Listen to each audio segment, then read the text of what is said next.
Hello, আজকে Sunday আর আমার আর দিদির দুজনেরই স্কুল কলেজ বন্ধ।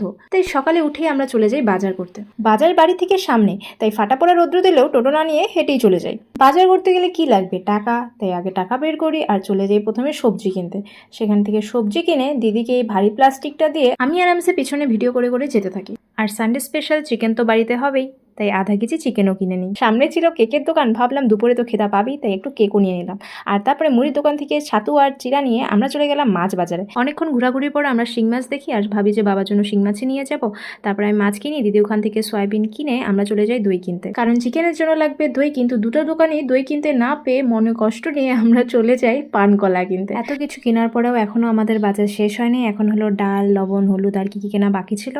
একটা কোল্ড ড্রিঙ্কস খেয়ে এনার্জি বাড়িয়ে আমরা দুইজন দুই হাতে 2 কিলো নিয়ে চললাম বাড়ির দিকে। চিন্তা করো না গাইস, ভূমিকম্প আসেনি, ক্যামেরা ছিল আমার দিদির হাতে। ফাইনালি ঘরে পৌঁছাই আর আজকের জন্য বাই বাই।